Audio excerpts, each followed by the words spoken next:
So to continue to find the gravity at a depth d, sorry I could not continue the other video. There is a depth d and this is radius r, from here is radius r, and therefore this distance will be r minus d, correct? And this gravity at the surface of the earth is g and the gravity at the depth d is d. And so all of you know that the gravity at the surface of the earth is gm by r square, and the gravity of the depth therefore will be g m by r minus g m dash, because according to Shell theorem only the mass that is interior to the point is what is going to attribute to any gravity or force. So m dash by r minus d the whole square. Okay, what is this m dash and what is that m? You know, density is mass by volume, so mass is equal to density into volume. So 4 by 3 pi r cube into rho will be the mass m of the solid shell, and m dash, which is of the smaller shell, will be 4 by 3 pi r minus d the whole cube into rho. So on substituting, we will find gd by g will be g m dash, which is 4 by 3 pi r minus d the whole cube into rho by r minus d the whole square by g, which is g into capital M, 4 by 3 pi r cube into rho by r square and r cube get cancelled, g and g get cancelled, 4 by 3 pi get cancelled. So this you get r minus d by r is gd by g. So therefore gd is equal to g into 1 minus d by r. This is another formula. This is a proper formula because there is no derivation. We have not applied any binomial theorem or anything here. Suppose in this sum they ask you what happens if the depth is equal to radius. Depth is this. Depth is equal to radius means it is at the center of the earth. They are talking about gravity at the center where d is equal to r. So when d becomes equal to r, which is at the center of the earth, actually it will be r by r, so g into 1 minus 1, which will be 0. So gravity at the center of the earth becomes 0, and that is why we feel weightless at the center of the earth. Weightlessness topic will come, I'll explain that later. Okay, so that's about it. Now next they'll ask you, when will the gravity at some height and gravity at some depth will be equal? For gravity at some height and gravity at some depth to be equal, 1 minus 2h by r should be equal to 1 minus d by r. 1 and 1 get cancelled, minus get cancelled, r get cancelled, 2h is equal to d. That is the relationship. You have to go deeper 2 times the height in order to get the gravity to be equal. That is your understanding. Okay, so I hope everybody follows this. And then is the graph. How to draw a graph as you move away from the center of the earth. How is the gravity going to increase? Okay, you know, the gravity keeps on decreasing with depth. So from the center of the earth it is going to increase. How is it going to increase? And outside, when it's at a height h, how is it going to vary? How is it going to decrease? So it's increasing and it's going to decrease outside. So how is the graph? The graph is going to be like this. This is still the radius of the earth where the gravity is g. It will be linearly proportional to r until r is less than r, and r is greater than r, the position vector at a height h. It's like reciprocal function. Let's see how it is, how we got this. Okay, let's take the formula for gh by g is equal to, you're not supposed to take 1 minus 2h by r. Okay, you're not supposed to take that formula. You are supposed to take the previous formula, which is 1 by 1 minus h by r the whole square, not even this, even before this, which is r square by r plus h the whole square. You should take this formula. According to you, r plus h itself is a position vector r, because this is radius r and this is h, and the total distance is a position vector r. So gh by g is equal to r square by r square. So gh is equal to gh by g is equal to gh is equal to g into r square by r square. These are all constants, so gh is inversely proportional to 1 by r square. That is why after beyond r, when there is height h, it's like reciprocal function and a square also, so it's on the positive side. What happens on a depth d? G is 1 minus d by r, right? Or r minus d by r, write that. r minus d itself is a position vector small r, so gd is equal to g into r by r, and gravity is a constant, radius is a constant, so radius of the earth is constant, it's directly proportional to r. Thus until the depth, that is from the center of the earth till the radius, it's going to be linear relationship with r when r is less than r. I hope you understood this graph, understanding of this graph. Then this, after this, it's depending on the shape of the earth, how is the gravity going to change. You know, the earth is flattened at the poles and elongated at the equator, and so the radius of the poles is lesser than the radius of the equator. Radius of the equator is greater than the radius of the pole. And I told you the gravity formula is gm by r square, which shows that the gravity is inversely proportional to the radius square. 1 by re is less than 1 by rp. Therefore, gravity at the equator has to be lesser than the gravity at the poles. So that confirms how it is going to vary depending on the shape of the earth. Next is about latitude. Suppose consider this is earth. What is the latitude? Join the point or the region and the center of the earth. This radius vector joining the point, the region at which you want to know the gravity and the center of the earth. This line joining this makes an angle with the equatorial plane. That lambda is what is known as latitude. Latitude is the angle made by the line joining the place and the center of the earth with the equatorial plane. You know that the earth is going to orbit around, rotate about itself from west to east. So in that case, this region, that the place is also going to orbit around like this with the radius r, and there will be a centripetal force which is inward, and therefore centrifugal force will be outward. A force which is centrifugal will be outward. Okay, and what is that? It will be equal to centripetal force, which is mv square by r, and v is equal to r omega, so r square omega square by r. So we can say that it's mr omega square.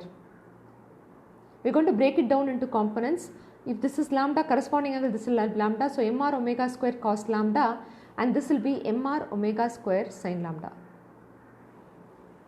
And mg will be acting inward. So you can write mg lambda by resolving these two vectors, that is this vector and this vector.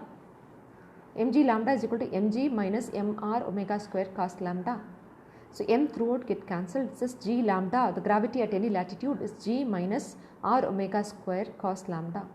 Now you can construct this into a right triangle. And interior alternate angle, this is lambda.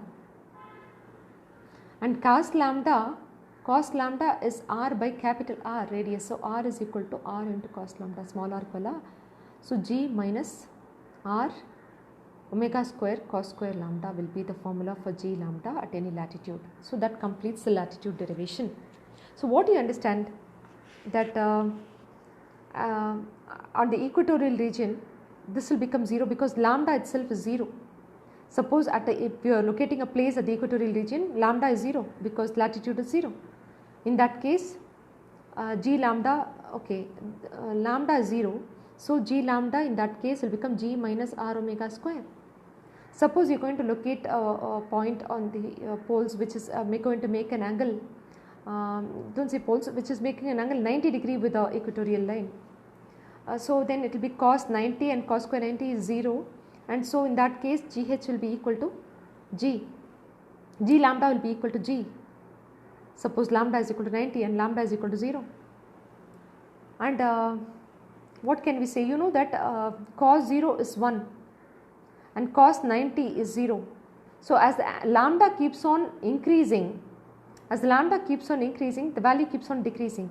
As lambda increases, this value decreases, and so g lambda increases. You know, as the angle increases, this value decreases, and so g lambda increases. The gravity at the latitude increases as lambda increases. So that is another inference. If they ask you MCQs, you may have to do from here. Okay, after this, I taught you what is gravitational potential energy. So let's do gravitational potential energy, for which consider Earth here. From infinity, you are moving an object to a point P which is at a distance of r from the center. This itself is radius capital R. You have to consider point A and B for infinitesimal distance of dx. So then work done is force into dx, which is g capital M small m, which a itself is a distance of x square into dx. So g capital M small m is constant 1 by x square into dx. Integrate from infinity to small r. You are bringing it to a point P from infinity. Okay, so g capital M small m, on integrating you get minus 1 by x, and g capital M small m into minus 1 by r plus 1 by infinity. This will become 0, 1 by infinity. So minus g capital M small m by r will be the potential energy. The gravitational potential energy of the body is the energy associated with it due to the position of the gravitational field of another body, and is measured as the amount of work done in bringing a body from infinity to a given point. So it is gravitational potential energy is nothing but the amount of work done bringing a body from infinity to a given point in the region of the gravitational field. Adu podum, the region of the gravitational field. Okay, so that's enough. Gravitational potential energy. Okay, next one, the expression is over. Next is I think next is escape velocity. So escape velocity is the minimum velocity required to project an object vertically upward so that it will escape from the gravitational field. Complete a gravity would affect it. It's a minimum velocity with which a body must be projected vertically upward in order that it may escape from the gravitational field of the earth. Mug up this, okay? You understood also. So how to prove this? Velocity, you have to do it. This is like earth surface length, you are projecting it to, so a radius length you are projecting into infinity, capital R to infinity. It's like projecting it from capital R to infinity. So draw here, you have a surface of the earth and you are projecting a body from R and you are pushing it till infinity. So this for studying for a small infinitesimal distance of between A and B, it's supposing it's dx and this is at a distance of x. dw is equal to force into dx. dw is gmm by x square into dx. So gmm into 1 by x square into dx. Integrate from R to infinity here, escaping from the earth's surface. So g capital M small m into minus 1 by x, integrate from R to infinity. So g capital M small m into minus 1 by infinity plus 1 by r. So you get g capital M small m by capital R, which is the radius of the earth, because you are releasing it from the earth's surface to the ISRO la. So gmm by capital R. That will be the work done. You should, how to find escape velocity? You know work done is also kinetic energy here. So half mve square is equal to g capital M small m by r. M and m get cancelled. Ve square therefore is 2gm by r. Therefore Ve itself is root of gm by r. Avlo tharava iruknom. Appo gm pathone you can write gr square. You know I'll do this because small g is equal to gm by r square nu eluduven. So I can write escape velocity as root of gr square by r. So r and r get cancelled. Escape velocity is also root of 2gr. We should know this formula as well as this formula. The escape velocity, as I told you, one of the senior students still remember 11.2 km per second, because gravity is a constant, radius is a constant, 6,400 kilometers. So you can write 6,400 kilometers as 6.4 10 to the power 6 meters, and gravity is 9.8 meter per second square, and just substitute it, you get 11.2 kilometer per second after conversion. Okay, so that's about escape velocity. Next is orbital velocity. Let's come to orbital velocity. Orbital velocity na enna artham? You are making escape aichu. You are making that satellite or object orbit around with a particular velocity, orbital velocity. So it's going to revolve around. So centripetal force will be there. M v naught square by r is equal to g capital M small m by r plus h, because it's going to orbit around at a height h. It will be r plus h the whole square, gmm by r square. So mv square by r, m v naught square. Okay, this is also r plus h, na? Because so r plus h and r plus h the whole square get cancelled. M and m get cancelled. Thus v naught square itself is gm by r plus h. So v naught is equal to root of gm by r plus h. Very very important formula. Aprom instead of gm you can write gr square by r plus h. So you can write v naught is equal to r into root of g by r plus h. இப்படியெல்லாம் you can write. Okay, so this is V0. In this you have to consider h is equal to 0, a case study where h is equal to 0, you get V is equal to root of gr ஆயிடும். So you know escape velocity is root of 2gr and therefore relationship is root 2 times orbital velocity. Escape velocity is root 2 times orbital velocity. That conclusion, that's only approximate because considering h is 0. Okay, so that is it's orbiting around so closer to the earth's surface. So that completes this. Next is about satellite launching. About natural satellite, you know that moon is the natural satellite of the earth. Many planets have many satellites, such as planets Jupiter and Saturn have 14 and 12 satellites respectively. So those are natural satellites. Artificial satellites vanda, there are artificial satellites. Sputnik 1 Russians தான் first பண்ணாங்க 1957ல். 1975ல நம்ம பண்ணுறோம், அதுவும் Russian சாயில்லேருந்து நம்ம பண்ணுறோம், Aryabhata. Okay, just for information, launching of satellites. Okay, so I hope they don't ask you elaborate on launching of satellites. Let me go to geostationary satellites. What are geostationary satellites? Geostationary satellites, this lesson gets huge if I start taking in detail, so I'm skipping a little. Geostationary satellites are those, you know, earth is like this. Okay, flattened. This is equatorial plane. This is polar plane, which is perpendicular to the equatorial plane. Okay, so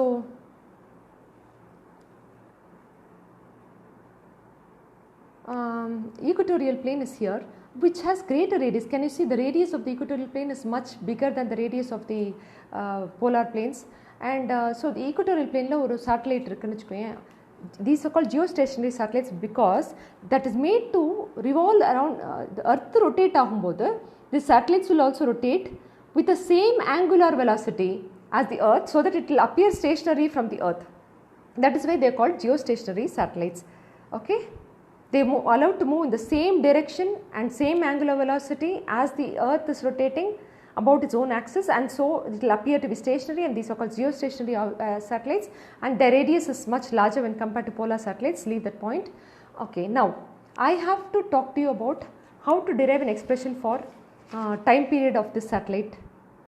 Of any satellite that you are launching, find the time period, height of the satellite, and then what angular momentum of the satellite, angular momentum. இப்படி கேட்டாங்கன்னா என்ன பண்ணுறது அப்படின்னா, இது ஒரு கொஷினாக கேட்டாங்கன்னா, any satellite geostationary சேட்டலைட்னா அர்த்தோட டைம் பீரியட்லேயே தான் it has to orbit. So time பீரியட்னு போது 24 ஹவர்ஸ்னு தெரியும், ஆனால் அதுக்கு எக்ஸ்பிரஷன் எப்படி கண்டுபிடிக்கிறது? And how can we arrive at a general formula for a time period whether geostationary or polar satellites? Okay, time period, velocity is equal to distance by time, time period is equal to distance by velocity. So time period is equal to distance, which is 2 pi r, which is r plus h. Position vector is r plus h because radius of the earth plus h. But and velocity is orbital velocity. Orbital velocity oda formula you will know, which is root of gm by r plus h. So root of gm by r plus h potena. If you are going to bring this r plus h in square root, anything which is outside can be brought inside a square root as r plus h the whole square. Correct? So if you take this up, it will be 2 pi into root of r plus h the whole cube by root of gm. And so time period is 2 pi into root of r plus h the whole cube by gm, and gm can also be written as small g r square. So time period is 2 pi into root of r plus h the whole cube into small g r square. So taking this as the final formula, you can you know the radius of the earth. You can decide on what height should the satellite be, because if this is going to be geostationary satellite vechukoyen, time period is 24 hours unukku theriyum. So இதெல்லாம் radius of the earth is 6400 kilometers, gravity is in term meter per second square 9.8 எல்லாம் convert பண்ணிக்கணும். Okay, so அப்போ இதை வச்சு you can find the height. So square both sides, 4 pi square r plus h the whole cube by g r square. So let's find an expression for r plus h the whole cube from this. It's t square g r square by 4 pi square, and so then r plus h itself is t square g r square by 4 pi square the whole to the power 1 by 3. So h is equal to t square g r square by 4 pi square the whole to the power 1 by 3 minus r. அப்படி சொல்லிட்டு you can find an h. Okay, இது கூட ஞாபகம் வச்சுக்க சொன்னேன். It will turn out to be some 11,300. I think no 35,930. 35,930 because you can calculate time period is 24 hours. 24 hours is nothing but 86,400 seconds. Gravity itself is 0.0098 kilometer per second square, and the radius is 6,400 kilometer, and 4 pi square and all constant, hold the power by 3 minus r, it's again 6,400, gives you 35,930 to be the height. So you can decide on, depending on whether it's going to orbit in geostationary satellite vanma, which planet it's going to revolve around, polar satellite, geostationary, which planet la earth da sutta porudhu, which orbit, geostationary orbit la illana polar satellites abingiradhu petha mari you can geostationary ku mattum you can calculate the time based on this, and we know it will turn out to be you can calculate the height, which is 35,930 kilometers, which is just the height. Okay, plus 6,400 h matram da kandupidikirom, radius of the earth from the center na adu vera add pannom. Okay, so that completes it. And you know the geostationary satellite eppadi launch pandromna, we are placing geostationary satellite at 120 degree apart so that it will cover the entire range. Illana the radio signals, radio communication, TV communication, any satellite communications, apra enna solradhu, weather forecast all over the world cannot be done if you don't launch 3 satellites, S1, S2, S3, separated by an angle of 120 degree. அது தெரிஞ்சுக்கணும், இதுதான் Earth. So this is what you have going to write about geostationary satellite for global transmission. அதுக்கப்புறம் polar சேட்டலைட்ஸ்னால் என்ன, polar சேட்டலைட்ஸ்னால் என்னென்னு ஏற்கனவே சொல்லிக் கொடுத்தேன். இந்த polar which is perpendicular to the equatorial plane. The satellite that revolves around the polar orbit is called polar orbit, have much lesser radius, and so it will be more closer to the earth also. Okay, அதுக்கப்புறம் வேறு என்ன சொல்கிறது, இதுவும் பார்த்தேன்னா it's useful for weather forecast, military spying, and also to study the topography of moon, Venus and Mars. Okay, so next is most important one, total energy of satellite. Total energy of satellite, binding energy of satellite, some important binding energy of satellite. Okay, energy அப்படினாலே potential energy, you know, minus g mm by r, small r சொல்லலாமா? Yes, because r plus h itself is smaller. Kinetic energy அப்படினா உனக்கே தெரியும், kinetic energy is half m v orbital velocity square, and orbital velocity v naught is equal to root of g m by r plus h na it's a small position vector r nu kuda எழுதலாம். So half m g capital M வச்சு தான் formula வந்து, ஏன்னா இங்கே g capital M தான் இருக்குது, small g r square use பண்ண மாட்டேன். So g m by r, therefore can you see it's g capital M small m by 2r. Therefore kinetic energy is half of potential energy and negative அப்படின்னு கிடச்சிருது. Total energy is potential energy plus kinetic energy, or kinetic energy plus potential energy, kinetic energy plus potential energy, which is g m m by 2r minus g m m by r, which will be LCM will be 2r, and so it will be minus g capital M small m by 2r. Thus the total energy is negative of kinetic energy. Kinetic energy is g mm by 2r, அது negative இருக்கு. இந்த conclusions are very important. So that completes the total energy of satellite is negative. It indicates that the satellite is bound to earth. The negative sign indicates that the satellite is bound to earth. It's attractive. Negative sign always means attractive. Very simple. Okay. So அதனால தான் potential energy minus gm by r இருக்கும். Whereas when you're moving an object from projecting it to the vertical velocity from r to infinity, it will be g capital M small m by capital R இருக்கும், பாசிட்டிவாக இருக்கும். So I hope you understood all this. இதுக்கப்புறம் Kepler's law தான் I said I'll take for the next class. So let me stop this recording.